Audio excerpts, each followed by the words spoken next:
This is a Squiz podcast. We're your shortcut to being informed. On the 5th of November, Americans will elect a new president. It's less than a month away, so for the next few weeks, we're dedicating Squiz Shortcuts to get you up to speed. In this short series, we'll cover the big issues before honing in on where the campaign has landed just before Election Day. And then we'll get you across the result. But to start with, we're covering off how the presidential elections actually work. Squiz Shortcuts is the backstory to the big news stories. I'm Kate Watson. And I'm Claire Kimball. This is a bit of fun, Claire, doing shortcuts. I haven't done shortcuts in a while. I'm so excited. We haven't done a shortcut together in ages. For a really long time. But we really wanted to do this for you because both of us are going to be deep on the US election. We don't want to overwhelm you with US election content, but we certainly want to make sure you feel like you're across it. So that's what the purpose of the next few weeks is. To start with, it's not an overstatement to say Americans have been witness. We've all been witness to an unusual election to this point. Usually there are a couple of candidates who go through the primaries to win their spot to represent the Democratic Party or the Republican Party, whichever it may be, and then they campaign in peaceful and safe circumstances has been the case until this point. That is not the case this time around. It's been an eventful few months is one way of putting it. Of course, we had President Joe Biden stand aside. That was after a disastrous debate. Kamala Harris became the Democrats' candidate. He lost support of his party and she had to find a way to find support and get her campaign off the ground.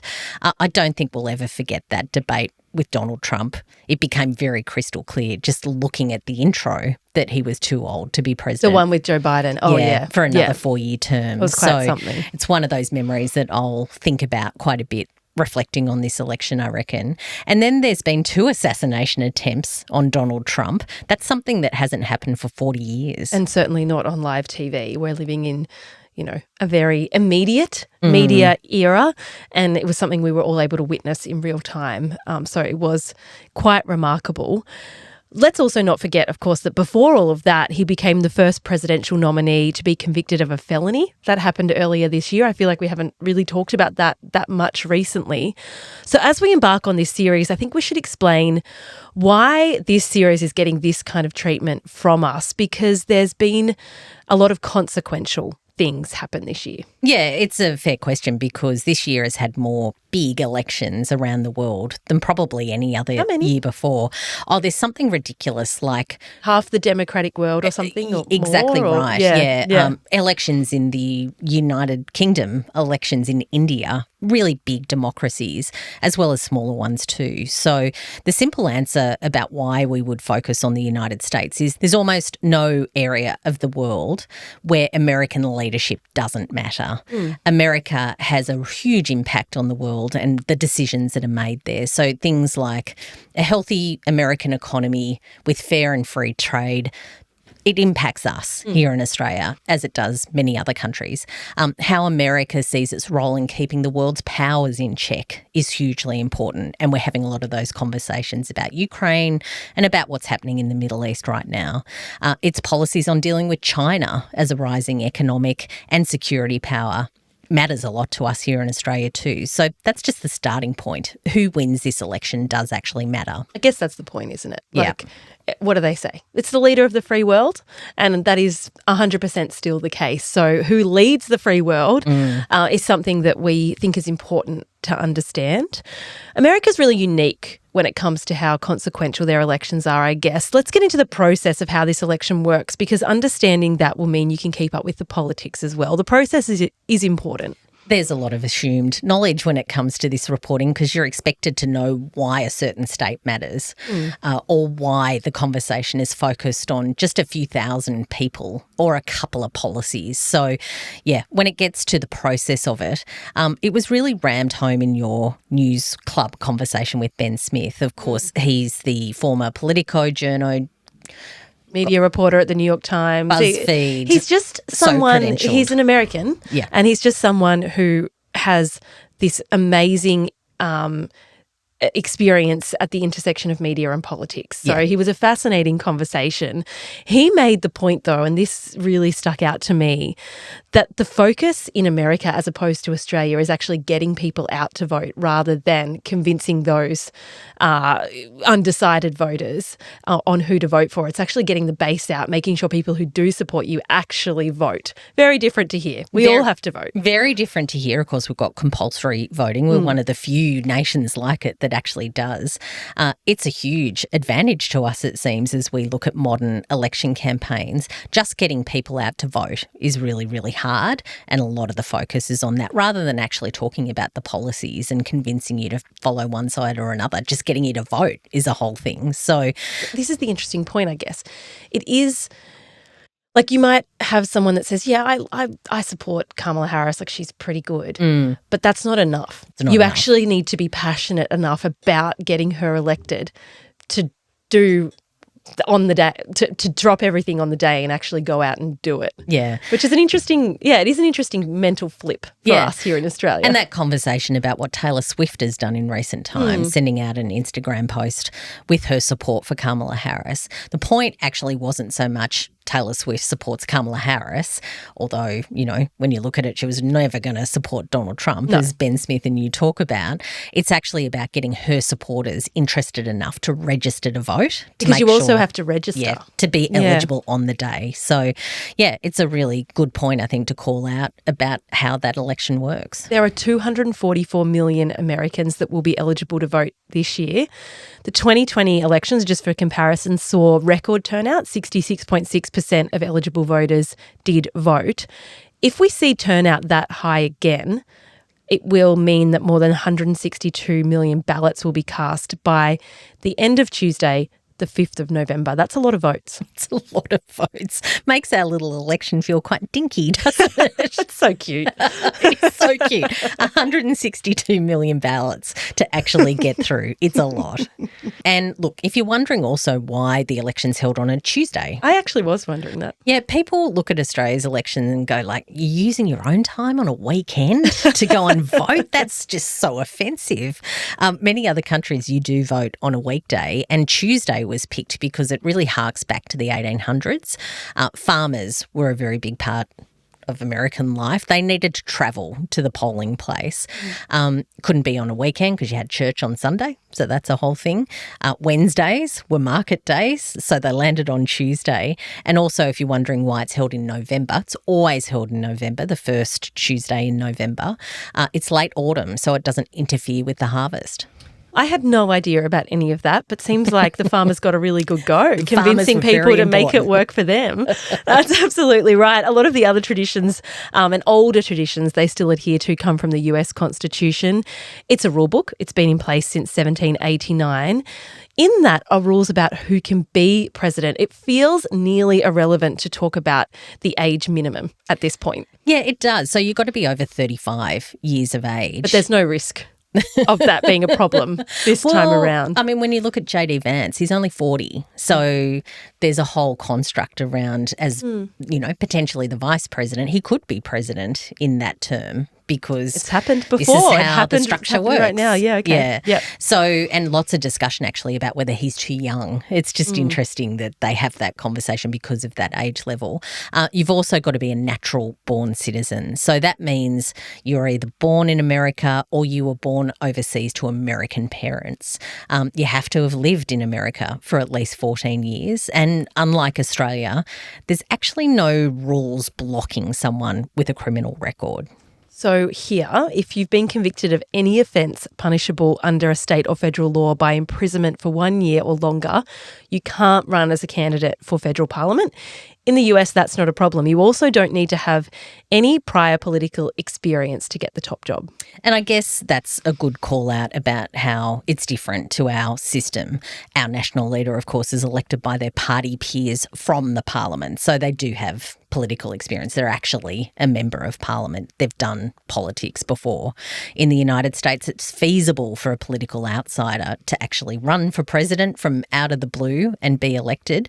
Of course, that's what they said about Donald Trump when he ran in 2016? There was a half a second of conversation about the Democrats picking someone other than Kamala Harris, for example, Michelle Obama. Yeah. That was like a rumor for 5 seconds. And I said to you on one of the podcasts we did, a weekly wrap, I said, can they actually do that?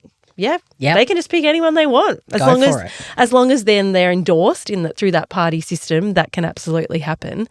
Back to Donald Trump, though, he was a well-known businessman, very well-known businessman, celebrity perhaps to a lot of people. Star. Yep. He was the anti-politician with no previous time in Congress. That's kind of what he enjoyed being. I guess that was sort of the point of Donald Trump.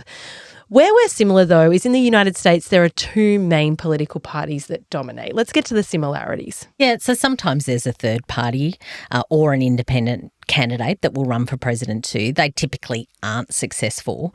George Washington, the man who was the first and 2 times US president, he was the only independent candidate to actually prevail at an American presidential election. Obviously it counts, but it's also fair to say that the US political system was really just getting started. So they didn't have that construct quite yet. Yeah, that's right. Once they got started, they have had a stranglehold on American politics.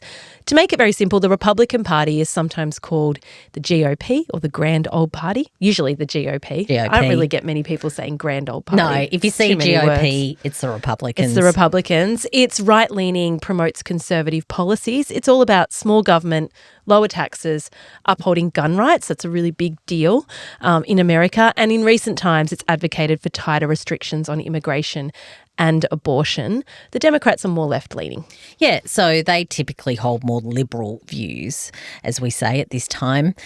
Liberal with a small L, not liberal with a big L, like our more conservative leading political party here in Australia. So the Democrats are all about a social safety net, about protecting reproductive rights, taking measures to address climate change, for example. Yeah, that's been a big point of difference. So that gives you the lay of the land as far as the parties, the differences between here and there, I guess, which are very, very many. Up next, let's get into what it takes for a candidate to actually win. We're going to be a bit annoying. It's hard to actually explain. It's so annoying. It's not clear cut. You don't just go and vote and you win. And, it's not first past the post. There's a whole... Away you go. That's not the case. So when the US voters cast their ballot, they're not directly electing the president. They have an indirect democracy, meaning the president is actually elected by a process called the Electoral College. Over the years of doing the Squiz, you and I have laughed and laughed about trying to explain the Electoral College. I think we've done it before for people. I think we've done it before.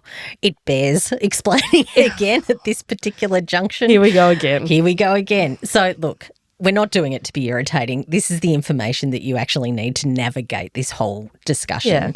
Yeah. We know from what's happened in the immediate past that these discussions will be very live again as we head into the 2024. The race is for 270. 270. Burn that number into your brain. Across the US, there are 538 total electors that make up the Electoral College. With a certain, I am absolutely going to read this word for word because there's no way I can do this off the cuff. So here I go. With a certain number allocated to each state. So of those 538, a certain number are allocated to each state. The number of electors each state has is determined by the number of representatives it has in Congress. So the more populous the state, the more people in the state, the more electors it has. Yeah. So for just example, California, it's got a big population, 55 electors. That's what they get. Delaware, much smaller, only gets 3. That's Joe Biden's state. That's Joe Biden's state, okay. yeah. Yep. It's different to Australia, of course, because the states have the same number of senators, whether you're in a big state like New South Wales or whether you're in Tasmania, you get the same number of senators. Here it's actually sort of a bit more proportional. So to win the electors in a state, it's majority rule, Kate, not everywhere, but in 48 of the 50 states. We're just going to cast aside the other 2. Okay, let's not worry about them those so much. So whoever has the most votes wins all of that state's electoral college votes. So what this means is it's possible for a candidate to win the most votes across the whole country, but still lose the election because of the Electoral College system. That's actually what happened to Hillary Clinton in 2016 when Donald Trump won office. Yeah, she did. And probably no consolation for the Democrats, though, at that particular point in time. No. They won the popular vote but lost the election. Another thing to clock is the way of voting for the electors is actually determined by the state's legislature. There's not one system to vote in this election at a federal level. It comes down to how each individual states do it.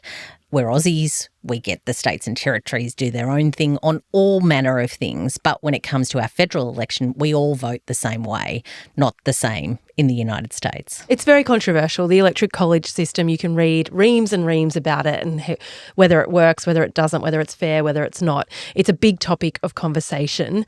The Trump campaign, people will remember, focused on electoral laws and processes with their claims that the 2020 election was stolen. That was a flashpoint the last time around. It was lawyers everywhere trying to work out whether they had a case or not. Yeah, lawyers at 20 paces. There's still some lawsuits going too, and a riot on the Capitol. That's what it all came down to. Long story short, expect a lot of scrutiny on the differences in how this election is delivered, particularly in the swing states. So swing states are being talked about a lot. In this election, there are 7 swing states. They are the battlegrounds where this election will be won or lost. We kind of know what swing states are. We have them here. We have swing seats here in Australia. So I feel like that doesn't need seats. Exactly. It doesn't need much explaining. They could go either way. This time around, keep an eye on Arizona, Nevada, North Carolina, Georgia, Michigan, Wisconsin, and Pennsylvania. Yeah, they're the ones to know.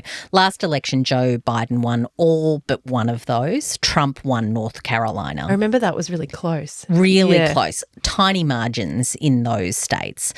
In Arizona, Biden won by 10,000 votes. In Wisconsin, it was 20,000. So when you're talking about elections where we just mentioned more than 160 million people casting their votes, and you're getting down to decisions being made about who actually wins this on 10,000 votes. That's why these states get so much attention. That's very, very close. Michigan, Wisconsin and Pennsylvania are part of what used to be known as the Blue Wall. They were 3 of 18 states that voted Democrat in 6 presidential elections from 1992 to 2012. In 2016, they broke with that and voted for Trump. What changed? Yeah, so Michigan, Wisconsin and Pennsylvania, when you actually look at the map, they're kind of in a line at the top of the country. That's the Blue Wall. In the east. Yeah, they're one of those blocks that will get a lot of attention again. So in 2020, they went back to Biden. Trump had won them in 2016, went back to Biden in 2020. Biden was originally from Pennsylvania. There's a whole history that he has and a lot of personal connections in that part of the world. It's very blue collar. It's also got some very affluent areas as well. So there's lots of questions actually now that you put Kamala Harris into the mix. Is she going to be able to have the same sort of appeal that Biden had, or will Trump come back again? So I guess in answer to my question, what happened was Biden put a lot of effort into those states, and the question is, will Harris be able to hold those? Be watching for that on election night. If you're now just tuning into the campaign, a good tip to know what's important and what's not as we head into the next few weeks is to look at where our candidates are holding rallies, where they're going, where they're visiting, where they're travelling. Be really interesting to see what happens with Florida now, given there's looking like a devastating natural disaster happening there. So not that Florida's ever really swung this way and that much, I think. Florida's always been pretty controversial. Yeah. And actually there's been all sorts of questions over the years about who carries Florida.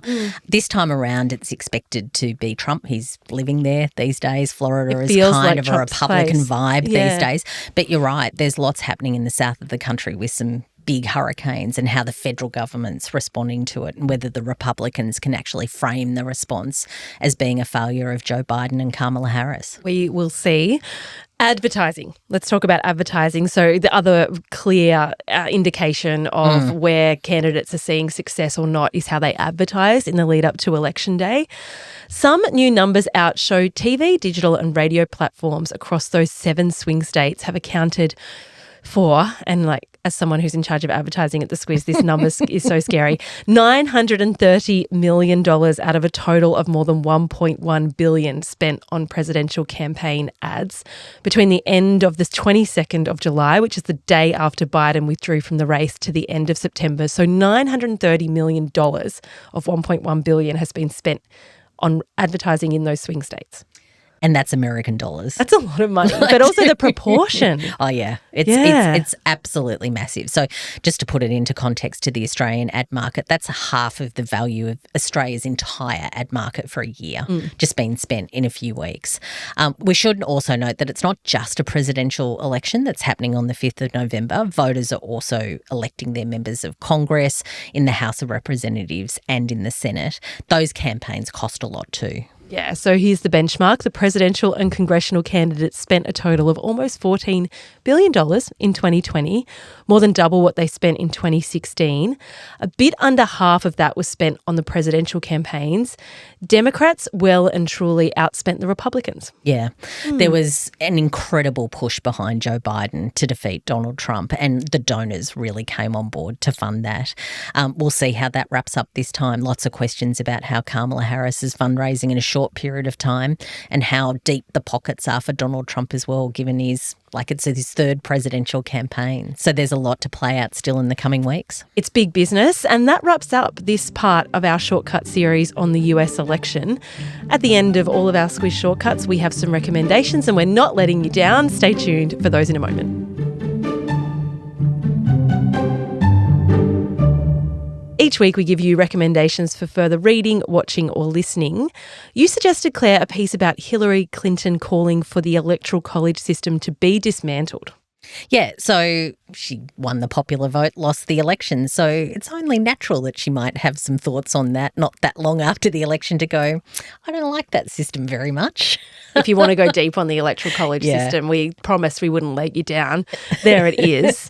You also have an interactive map of the Electoral College votes. Those interactive maps are always handy. Great recommendation. Let's get right to the nerd element of this. If you want to play it out, you can actually see it. I just find, as a visual learner, I find it quite interesting just to see how these things go.